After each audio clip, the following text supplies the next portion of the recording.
शेर की बात सुन रीछ ने जवाब दिया, सुनो अज्ञानी बाघ, जितना पाप अपने राजा को मारने से होता है, जितना पाप वृक्ष काटने से होता है, जितना पाप गुरु से झूठ बोलने और वन जलाने में होता है, उससे कहीं अधिक पाप अपनी शरण में आए जीव से विश्वासघात करने में होता है।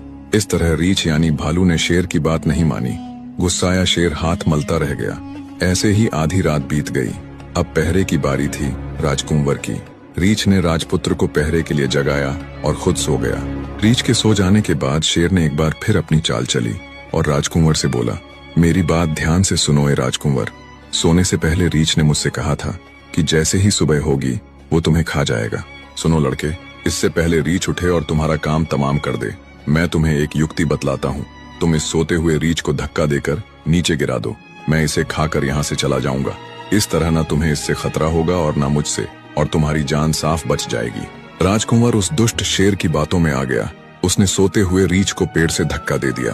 किस्मत से गिरते गिरते भालू के हाथ पेड़ की एक डाल आ गई और वो नीचे नहीं गिरा। गुस्साया रीछ राजकुंवर से बोला, धोखेबाज, नीच मनुष्य, मैंने न केवल तुम्हारे प्राण बख्शकर तुम्हें जीवन दान दिया, बल्कि तुम्हें शरण देकर शेर से भी बचाया, और तू दुष्ट मुझे ही मारने चला था। बोल, अब मैं तेरे साथ क्या करूं? मार डालूं तुझे? रीछ की बात सुन राजकुंवर की जान हल्क में आ गई। तब रीछ बोला, सुने धूर्त लड़के, मैं तुझे जान से तो नहीं मारूंगा, पर तुझे इसकी सजा अवश्य दूंगा। इतना कहकर रीछ ने राजकुंवर के कान में मूत दिया, जिससे वो गूंगा और बहरा हो गया।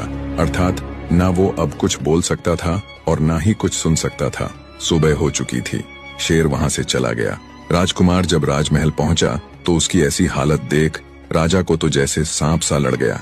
अच्छा भला तो गया था, ये क्या हो गया इसे? रानी ने भी जब अपने पुत्र की ऐसी हालत देखी तो वो भी दहाड़े मार मार रोने लगी। राजा ने दूर दूर से अनेकों वैद्यों से लेकर झाड़ फूंक करने वाले, मंत्र तंत्र करने वाले और अनेकों विद्वान पंडित बुलाए, पर कोई भी राजा के लड़के को ठीक ना कर पाया।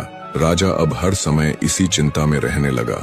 राजा को गहरी चिंता में डूबे देख एक दिन उसका मंत्री उससे बोला, महाराज, मेरी पुत्र वधू एक योगी की चेली रह चुकी है।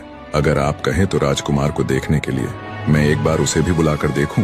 मंत्री की बात सुन राजा बोला, ये काम तो तुम्हें बहुत पहले करना चाहिए था।